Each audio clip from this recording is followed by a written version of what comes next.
thing that every black child knows without being told is that we got our beginning in Africa. And it probably didn't take them long to figure out how we got from there to here. There is no mystery. There are no surprises. We've read the history books and we've seen the movies. Therefore, there is no need to rehash that dark and painful journey. Or is there? What if our story is glorious and beautiful? What if our story instills you with pride and power? And what if our story is unique and compelling? We can't build the future that we want without knowing the history of our past. We are Bamileke, and we are Choctaw. Our family DNA has been traced back to the Bamileke tribe in Cameroon, Africa. Bamileke is actually a colonial corruption of the name Desheng. The Desheng, now Bamileke, originated in Egypt. It took 2 centuries for them to migrate to their now home in Cameroon, Africa. And like most African tribes, the Bamileke are led by a chief, a king, they call a Fan. To this day, the Bamileke are successful farmers and traders, with the women and children doing most of the farming and the men doing the gathering and the trading. They are also known for their craftsmanship. The Bamileke are famous for their architecture, building these totem pole-like structures that flank their dwellings. The music of the Bamileke is chant-heavy, giving reverence to their ancestors who they hold supreme. The music is kind of a call and answer, similar to the music you might hear in a Baptist church today. Both the men and the women of the Bamileke tribe dance, usually in a counterclockwise motion, mostly using their feet in a 2-step action. The Bamileke believe in one supreme God they call Sai, but most have taken to Christianity and Islam since their migration. And in the early 1700s, the Bamileke became victims of and partners of the Atlantic slave trade. 173 cities and states of Africa were involved in the Atlantic slave trade, including the Congo and our ancestors of the Bamileke tribe. The nation of Africa is largely made up of small tribes, each with their own set of customs, traditions, and ways of governing. There are 3,000 tribes and 2,000 different languages in Africa. Walk 5 miles in one direction or the other, and you run into another tribe with another language, headed by another king. Now, these tribes weren't united. In fact, the opposite was true. Centuries of wars over acres of land, territory, was the main ingredient that led to the Atlantic slave trade. Now, Britain was a nation, highly organized, rich, powerful. They spoke one language, and most importantly, they had one king for an entire nation, and they had a hunger for exploration and a desire for riches. Now, their explorations had nothing to do with wanting to meet new cultures or make new friends. When Christopher Columbus landed on Plymouth Rock, he was looking for gold, silver, things of value. And the Indians, they basically became his tour guides. Now, as Britain began to colonize, they wanted to enslave the Indians. They were right there. But this didn't work out at all. The Indians knew the terrain like the back of their hands, and if they escaped, it was easy for them to blend in with the other tribes. It didn't take the colonies long to figure out they needed to incorporate Africans. The Africans knew nothing about the terrain, and if they escaped, they weren't blending in with anyone. And you would think it would be nearly impossible for a handful of whites to walk into the huge continent of Africa and capture thousands of Africans. But actually, it was super easy. You see, these tribes were still warring and fighting with each other over acres of land and taking on prisoners in the process. So the Brits approached the tribes and said, "We will pay you for your prisoners." And the tribes jumped at this opportunity. And incredibly, capturing prisoners became a business opportunity for these tribes, became part of their culture. And then the Brits would give guns to the larger tribes, who would then march hundreds of miles inland into Africa and capture thousands of Africans. They would rope and chain them and then walk them all the way back to the coast, with 25% of them dying along the route. And once they reached their destination, they will be placed into these prison-like cells that were built especially for these captured Africans. And they would stay in these cells until a ship arrived.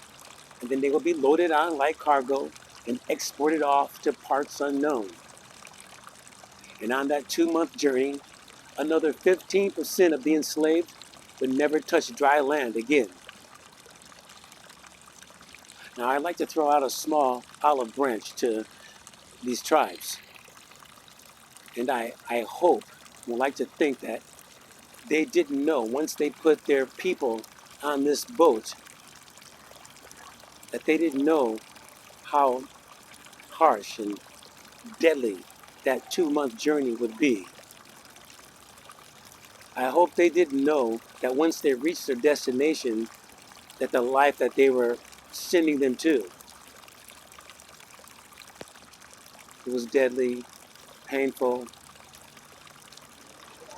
I hope they didn't know.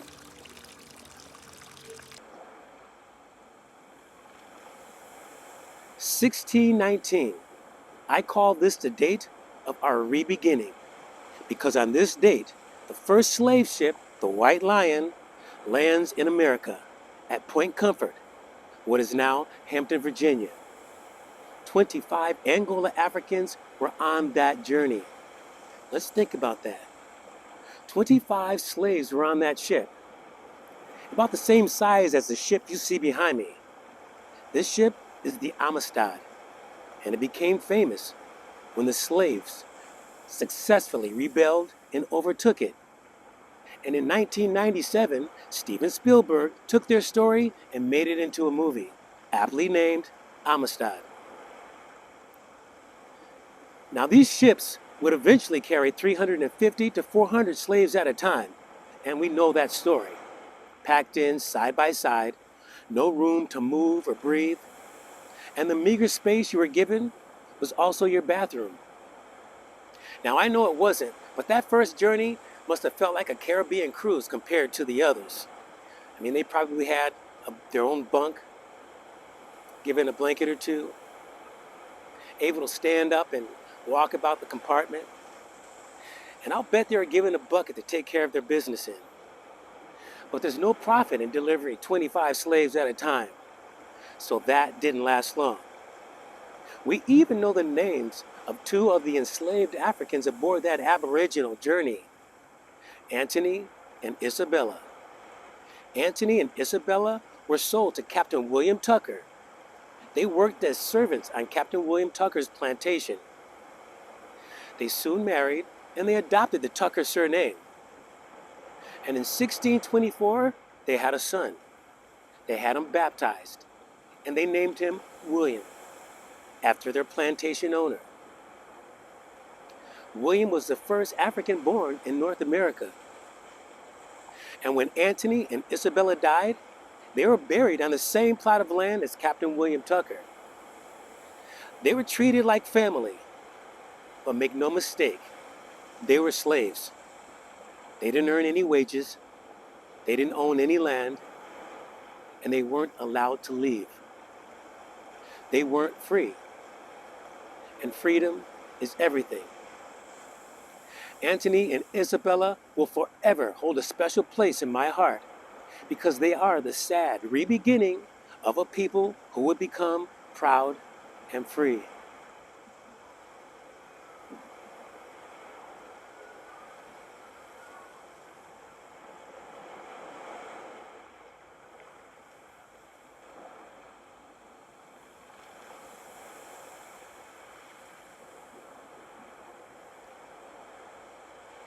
This massive rectangular monument you see behind me is a Choctaw Indian mound. The Choctaw Indians were prolific at building these mounds, some of them reaching 50 feet in height. And at the top of these mounds, they would build places of worship and homes. I am here because we have Choctaw Indian blood running through our veins. That's right, we are Choctaw. I wish I would have known this when we were growing up. So when the white kids would tease me and tell me to go back to Africa, I could have said, I am Choctaw, and my descendants have been here thousands of years before the first Caucasian persuasion ever stepped on this land. How did we get Choctaw in our blood? Now that's a story worth telling. But first, let me tell you about the Choctaw.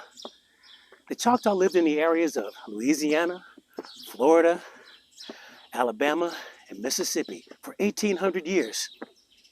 They are a matriarchal society with women holding important roles. They believed in gender equality. They invented the game of stickball, which would eventually morph into the sport we know as lacrosse. They were also known for head flattening.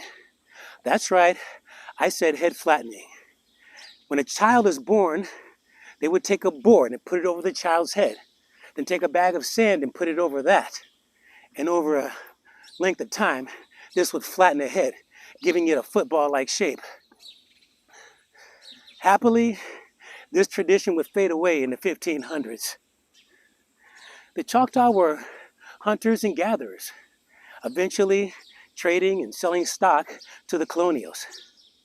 They grew corn and squash, and they would make hominy.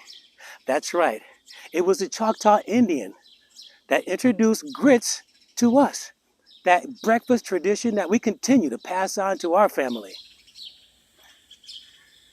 After the Trail of Tears, much of the Choctaw structures and artifacts have long been since been destroyed or just faded away. These mounds are the legacy, the beginning, and the end of the Choctaw Nation.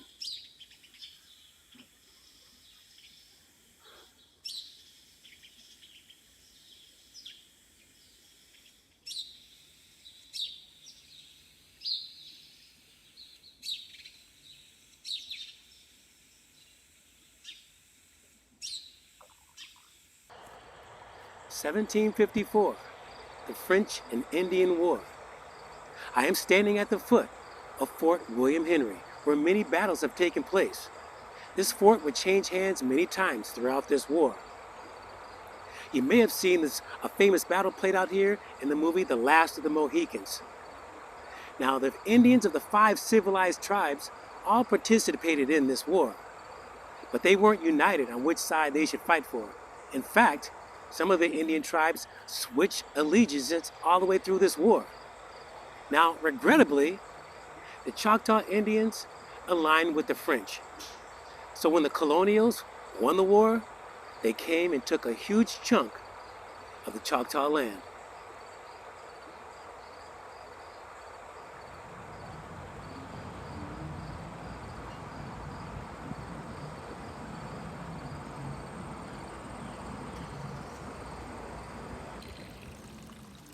(1776), the Revolutionary War.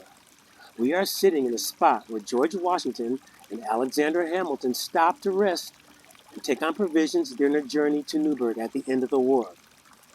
Most people aren't aware that thousands of enslaved Africans signed up to fight in the war for our independence. And one of the first men to die for the colonies was Crispus Attucks. He was a runaway slave of African and Indian descent, just like us. He was involved in the initial scuffle that turned into the Boston Massacre. His death, along with 5 others, sparked a fight for American independence. Many enslaved Choctaw fought on the side of the colonists. Do you have any reactions to what I just read? Well, I'll have to say, I'm amazed.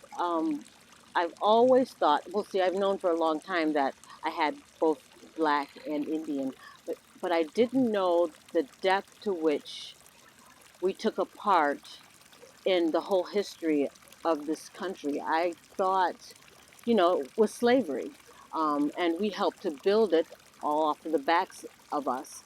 But I didn't know we actually fought and helped to establish the Americas. We were a part of that as well. I think it's a wonderful thing. Even though a lot of it, my heritage has to do with slavery, there's still a whole lot of pride. Um, we were not only brought here and became a part through slavery, but part of my heritage was born right here, native to this land. I am a part of both. And again, that's a wonderful, wonderful beginning to the story of my legacy. 1619, the first Africans landed on the shores of America from Africa. You can have a conversation with them. Just as they stepped off the boat, what would you tell them? Knowing what I know now, I would say, welcome home. It's going to be a long and hard, arduous homecoming, home building, but we eventually get better at what we do. I mean, if I didn't know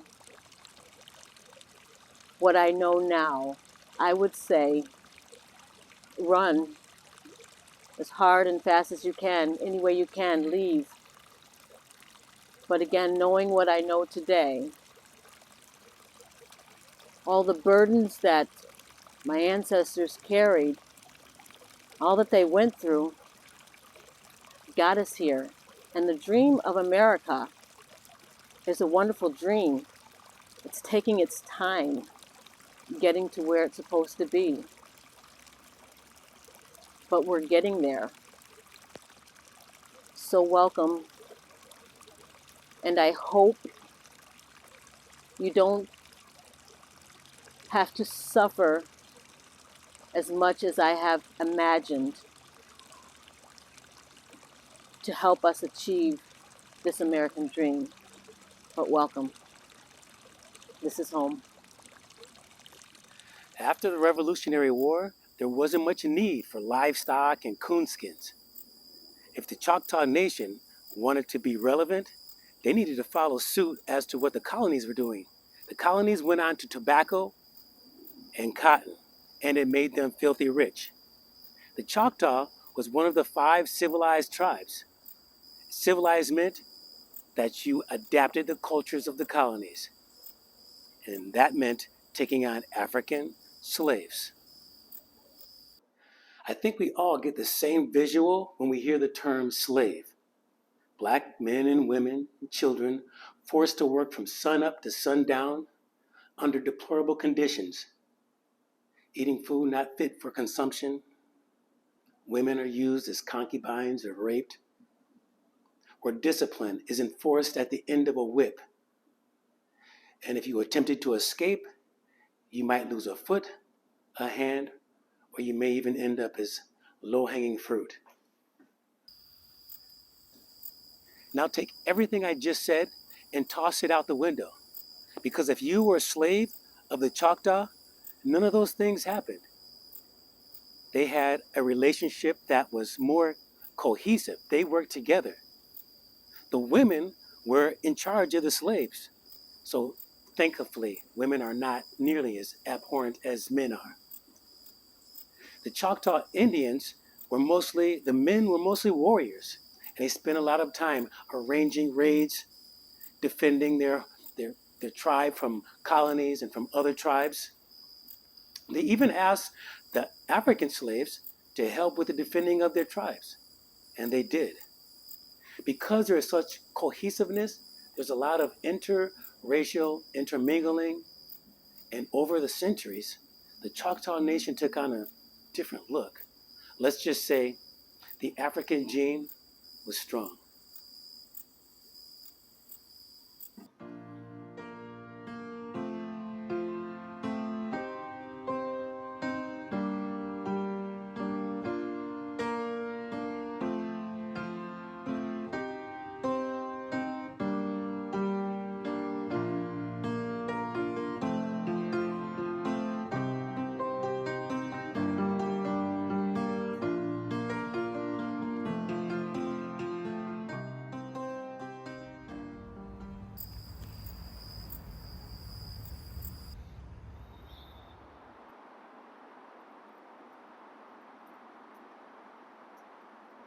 1780. James Williamson owned a plantation in South Carolina, courted by 98 enslaved Africans. Our family got their beginning in America on that plantation. And in 1790, we were relocated to Choctaw, Alabama, where we were enslaved by the Choctaw Indians. And in 1818, Michael Williamson Sr. was born in Beat 10, Choctaw, Alabama. Michael Sr. was the earliest documented family namesake. He married Clarkie Williamson, who was born in 1820. Clarkie was of African and Indian descent. They both worked as farmers and servants on the plantation. Our family has been right here in Choctaw Nation until 1960. Now, you know the story of the Underground Railroad and how Harriet Tubman assisted runaway slaves. Well, the slaves of the Choctaw Indians rarely attempted escape. Although we were slaves, our relationship with the Choctaw was unique. We worked side by side with them in the fields. We were able to build our own dwellings. And we fought side by side with them when our tribe was attacked. But most importantly, we had a great deal of Choctaw blood running through our veins. We were deeply rooted in this territory. And that being said, we didn't earn any wages, we didn't own any land, and we weren't allowed to leave. Although our beginning here in America started as slaves on the James Plantation, it gives me a great deal of solace knowing where and whom we began this journey with. 1829, Andrew Jackson is elected the 7th President of the United States. He ran on the notion of removing all Indians. Now, he thought it would take most of his term to make that happen. But as luck would have it, gold was discovered in Alabama, right in the middle of Choctaw Nation. And because of the greed of the colonists was so overt, that Andrew Jackson and his legislation developed laws making it illegal for Indians to mine for gold. This law hastened the removal of all the Indians. Hence, the Treaty of Dancing Rabbit Creek, which led to the Trail of Tears. And it's interesting, all of these treaties have names that sound welcoming and fun. The Treaty of Dancing Rabbit Creek, the Treaty of Hopewell. But they all ended with devastating effects for the Indians. Now, we all know the story of the Trail of Tears, of how thousands of Indians were forced to march to the west to reservations under harsh and deadly conditions. Many Indians died on this journey. But what the history books seem to omit was that thousands of enslaved Africans were also on this journey of the Trail of Tears. A family member found a picture of a painting by Robert Lenoir depicting Black Africans on this Trail of Tears alongside with the Indians. 80% of the Choctaw Nation Indians were removed to Oklahoma. The good news is, the Choctaw of our family stayed right here in Alabama.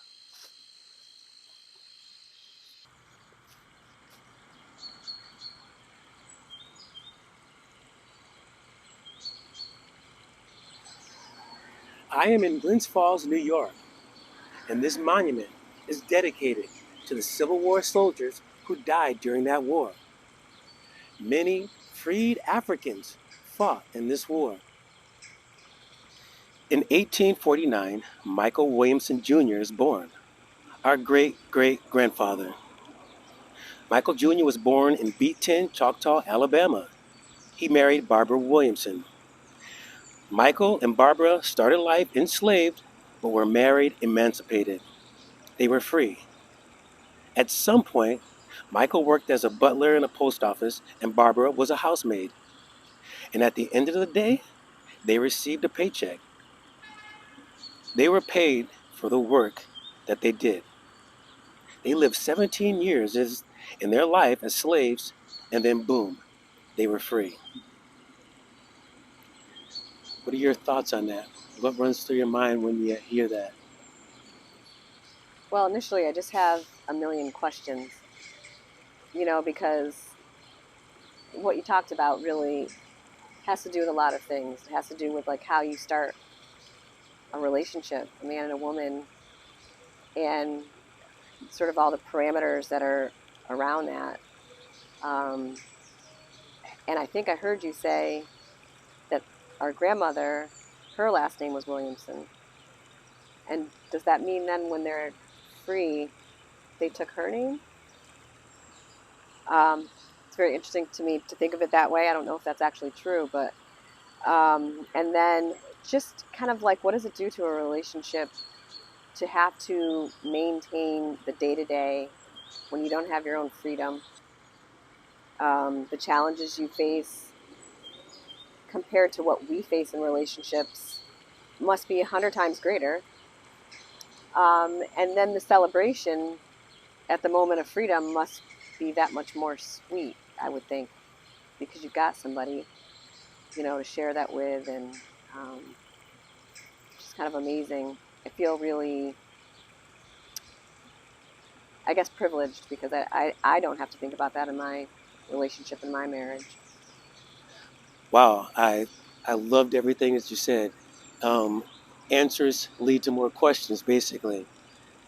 And my first thought was they started out as slaves and then were emancipated and they were free. And in our day, there'd be some sort of like big old party and parade, and I and my first thought was they probably didn't have anything. They probably their first thought was, "Yay, I'm free," and then their second thought was probably, "Oh, I'm free."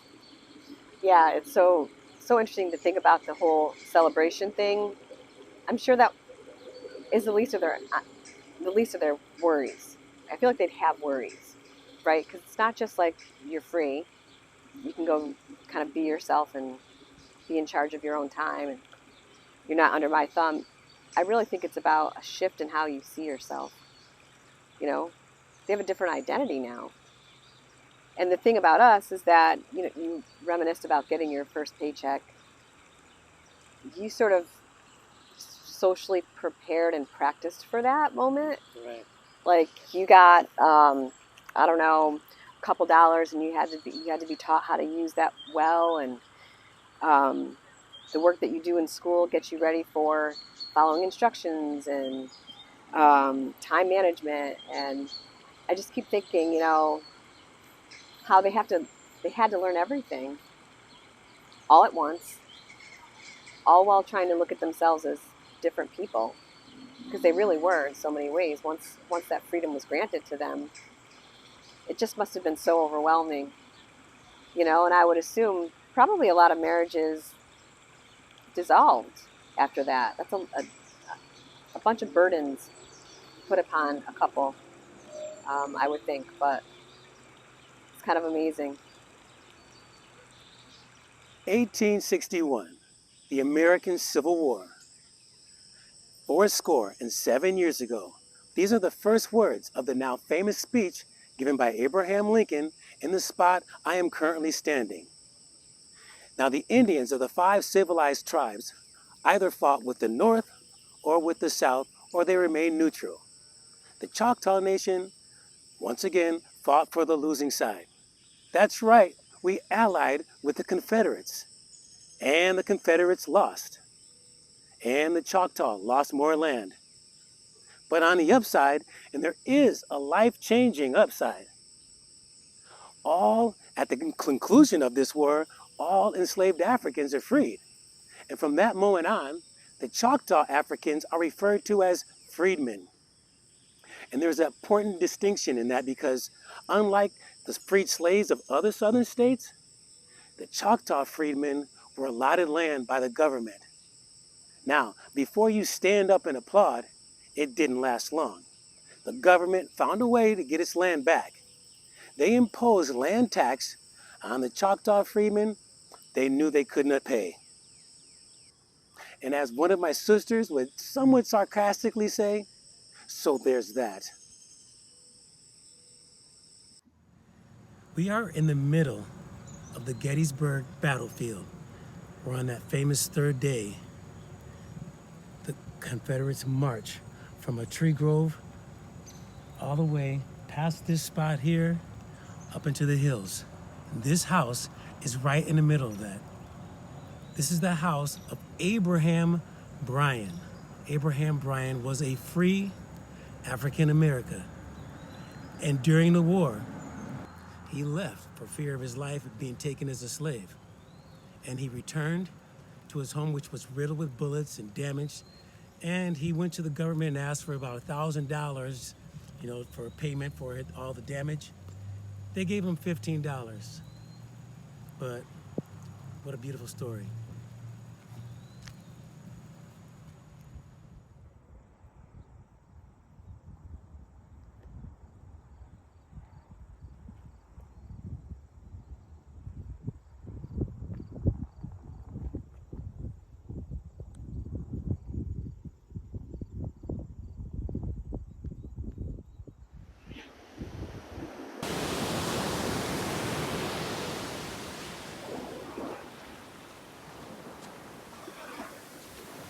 We all know about the Wall Street auction blocks where enslaved Africans were sold. But most slaves were sold before their feet ever touched the shores of America.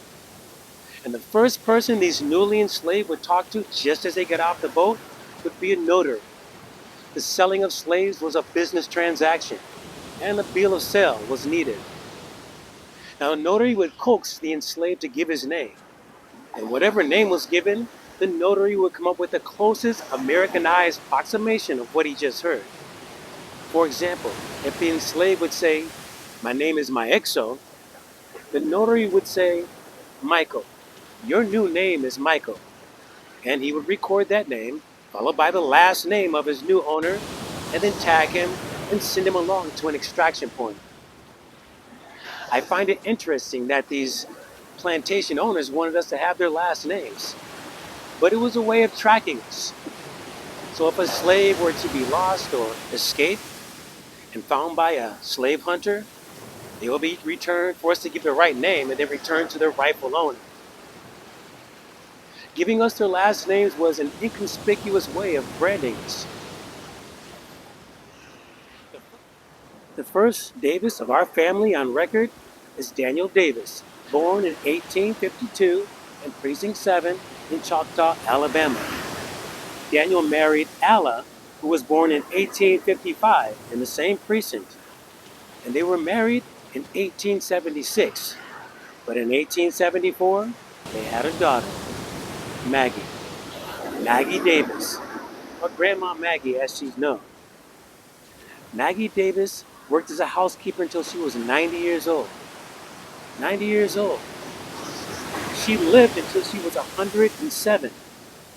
107 years of history in one woman, and we know little of it. Sadly, it hasn't been in our family's nature to talk about our past. And I understand why. And there's a quote by Michelle Obama that puts it all into perspective. When Barack Obama was inaugurated, she said, "For the first time in my adult lifetime, I am really proud of my country."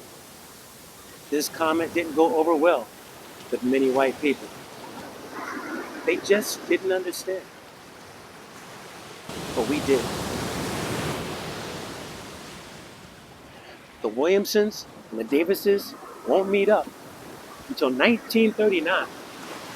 But in 1855, both families are right here in Choctaw, Alabama.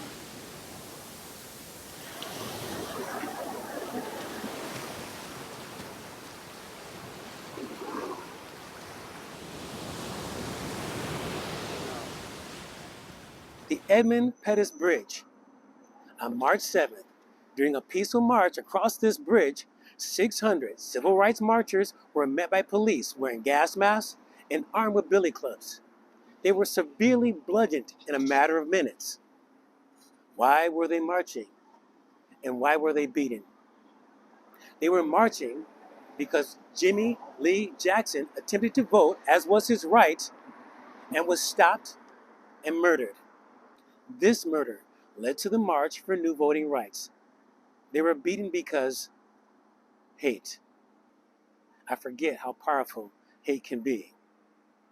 My aunts, my uncles, my mom, my dad, they all witnessed this in real time. This bridge is now a national historic landmark.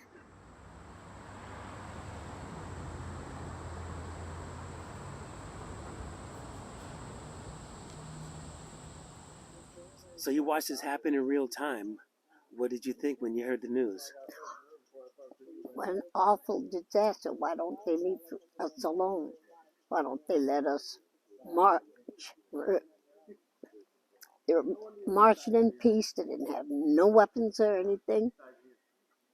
Why did the police have to intervene instead of letting them go through with their march? Did you think there'd be, after that happened, did you think, all right, that's going to be it? They'll see how bad that was and this won't happen anymore? Yeah, yeah, because it was a terrible time, but it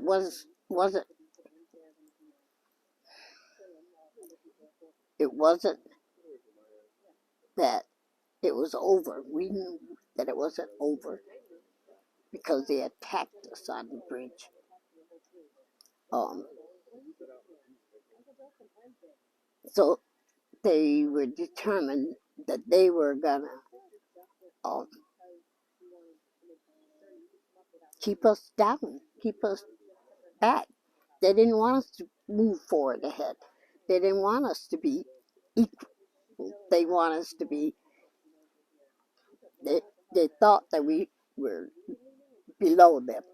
So no, it wasn't over. When Barack Obama was elected president, what went through your heart and Oh, mind? well, what went through my mind was maybe finally we will have some peace, but I don't think there was. I think that it got worse. You know, um, they didn't want him to be the president. They didn't think he was gonna.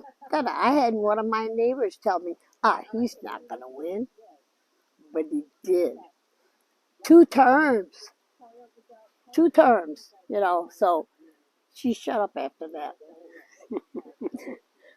So, you know, people just don't want to accept the fact that we're human too, and that's the shame of it all.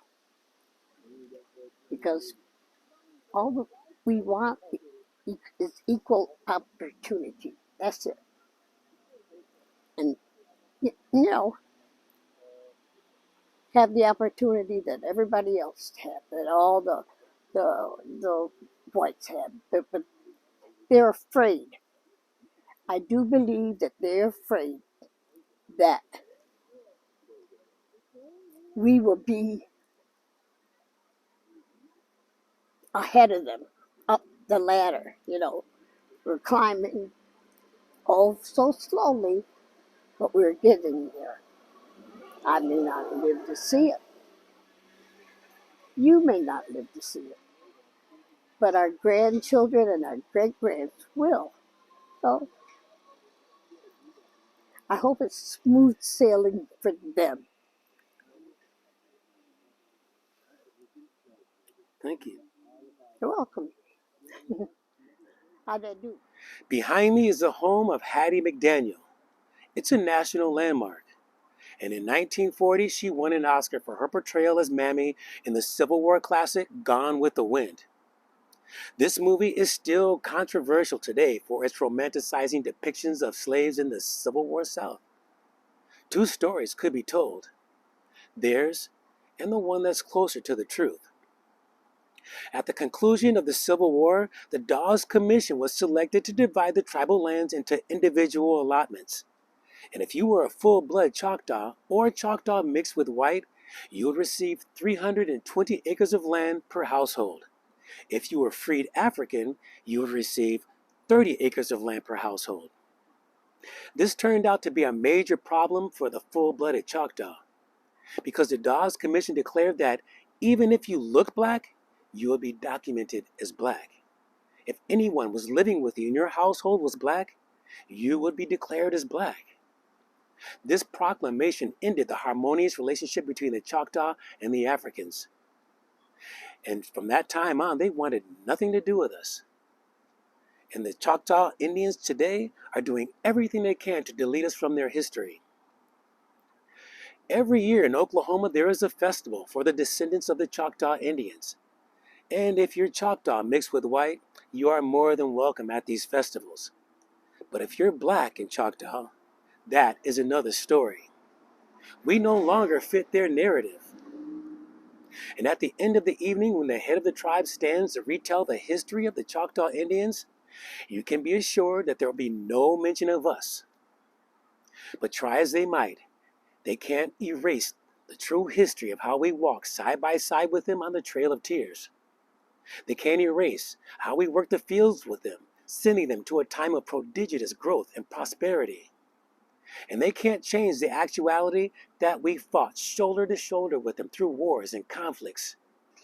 And they can't erase the fact that we have Choctaw Indian blood running through our veins. Two stories will be told, theirs and the one that's closer to the truth.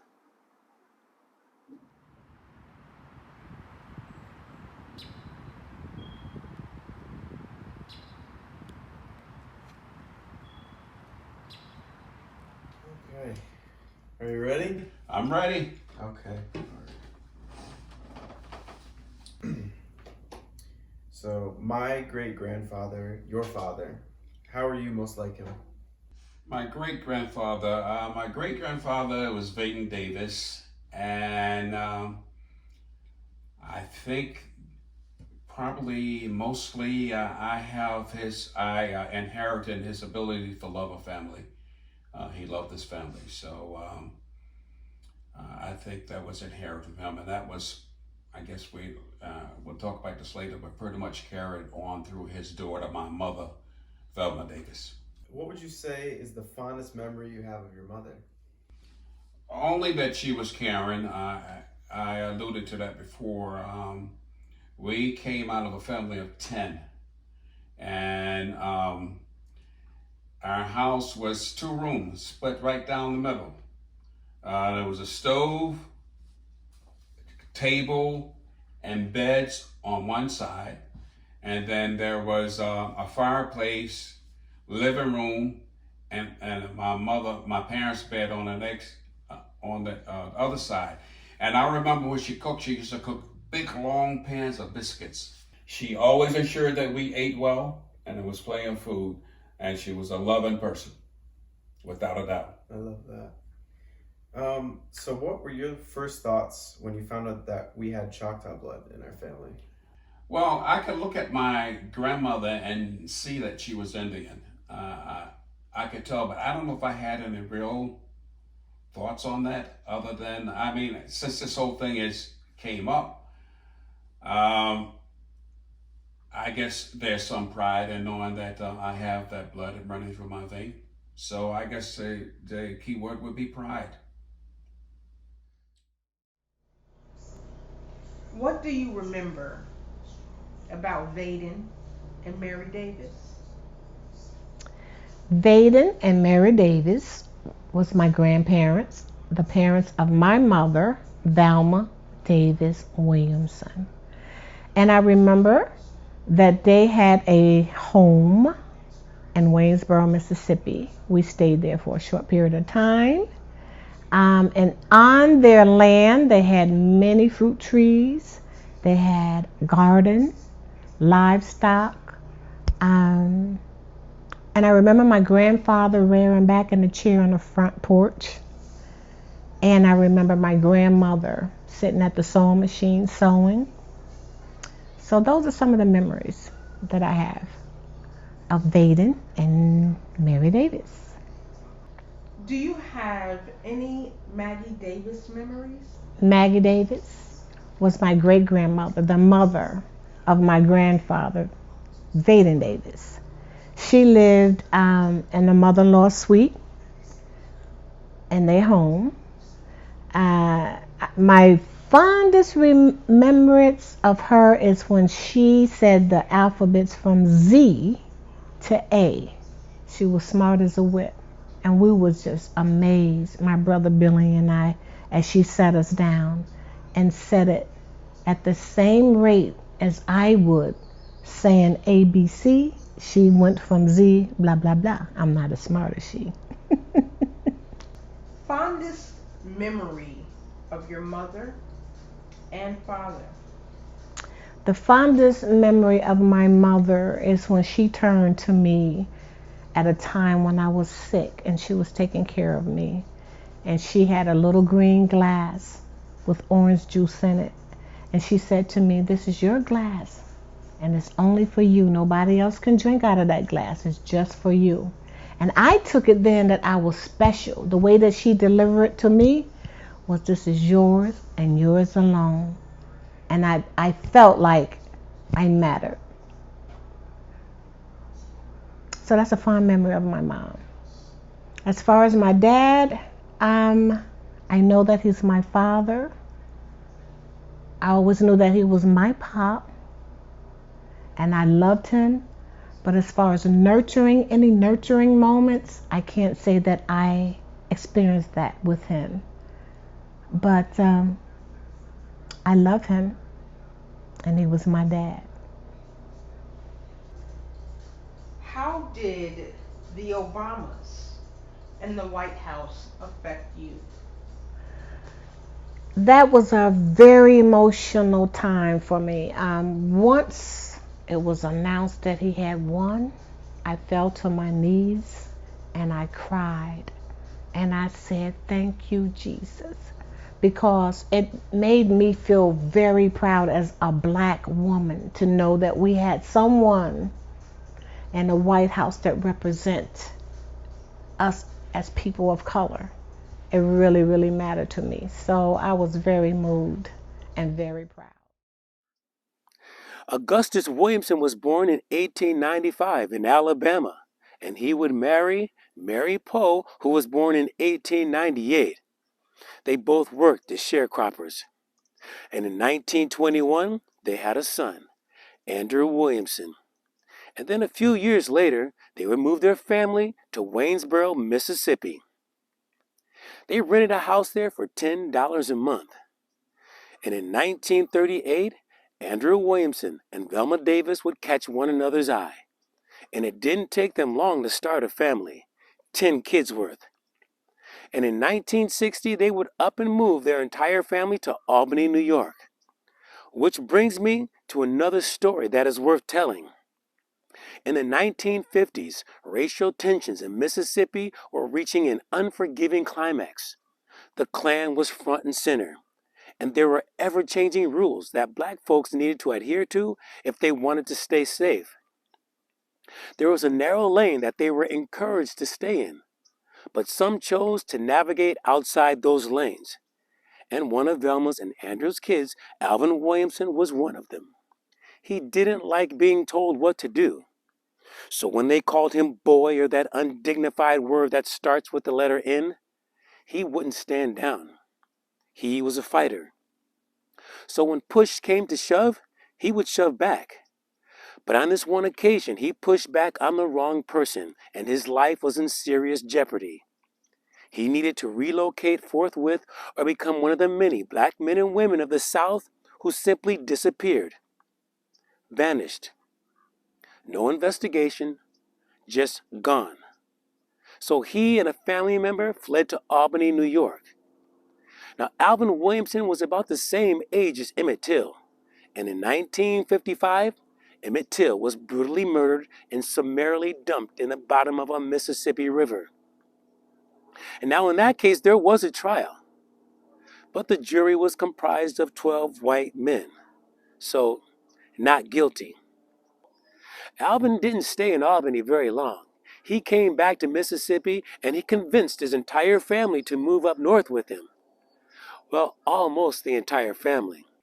You see, Andrew, their father, waited till the caravan was just about to disembark to Albany before he decided to join. But they all made it to Albany, and that is where Alvin Williamson would meet Anna Rouse. And 2 years later, they would have a son, me. And then a year later, they were married and they were kind enough to invite me to their wedding. Alvin Williamson was born in Waynesboro, Mississippi in 1942. And I can tell you everything you need to know about him as a father in one sentence, 8 words. He had 16 kids with 5 different women. Today, most of our family members who once fled the South because of racial tensions have chosen to move back. And at first, I didn't understand why.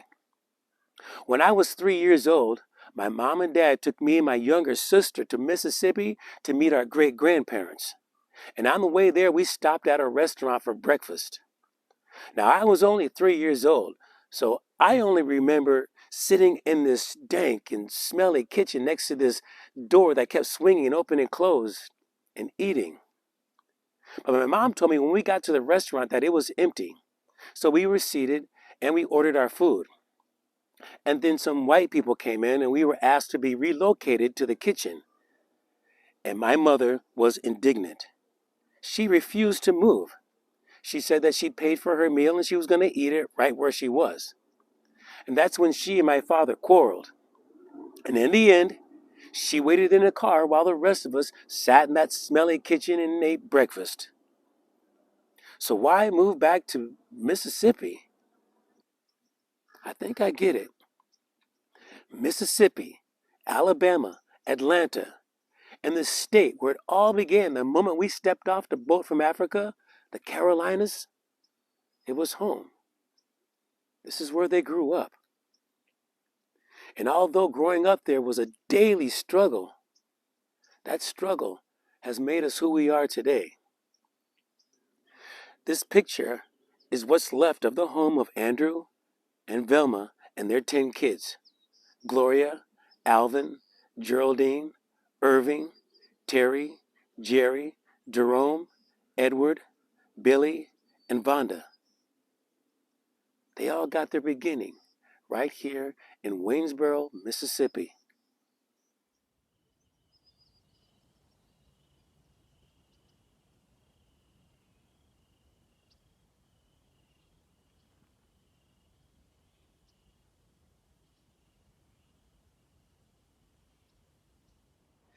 Behind me is the 16th Street Baptist Church in Birmingham, Alabama.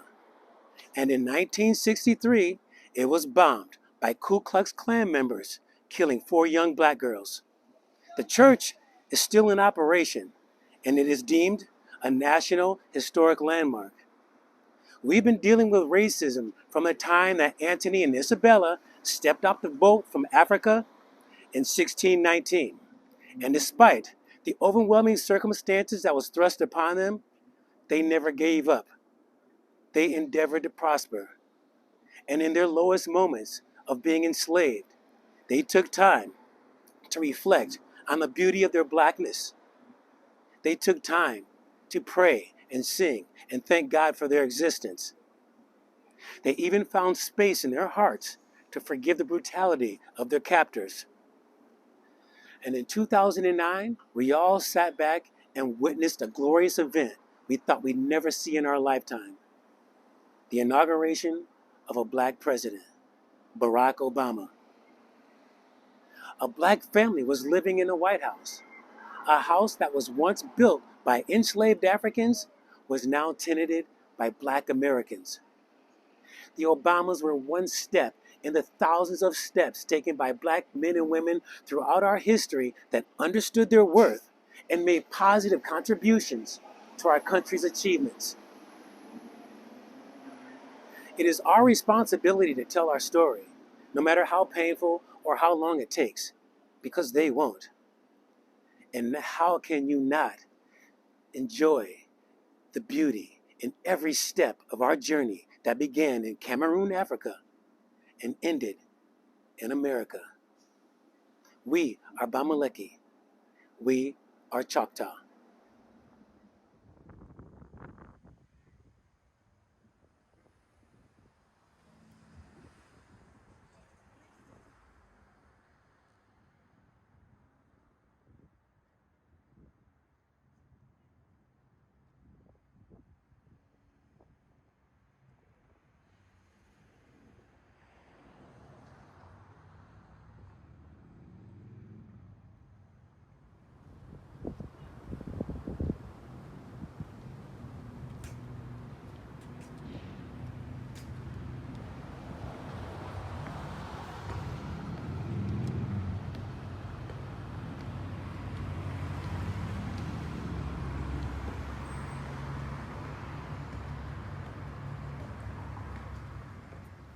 I would like to thank everyone who participated in this documentary.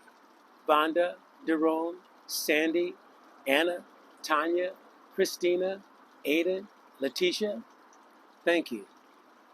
This journey to tell the history of our family began with me hearing an uncle nonchalantly say, "I think we have Indian in our blood." And my reply was, "What? What are you talking about?" I found this information incredulous. It was the first I was hearing of it. So I began to ask questions. What family member? What was the name of the tribe? How? When? But I got few answers. So began my mission to find out how we got Indian in our blood. But it was like trying to put together a puzzle without having any of the pieces and no picture to guide you. But with the help of family members and methodical research, I was able to one by one collect the pieces to the puzzle. And every piece I collected was like finding gold. And the picture that was unfolding in front of me was beautiful. It was glorious. And the contemplation of finding that next piece consumed me. And I spent hours, days, researching, digging. And when I finally found that final fragment, I sat back and I smiled. I felt complete. For the first time in my life, I knew who I was. I am Bamileke, and I am Choctaw. During this documentary, I asked some family members what they would say if they could have a conversation with our ancestors just as they get off the boat from Africa. And their answers moved me. So I thought I would ask myself what I would say if I could have a conversation with James Williamson, the plantation owner who bought and enslaved us from Africa. And I think I would look him in the eye and say, although our journey here in America began as slaves on your plantation, today I carry on the Williamson name with love in my heart.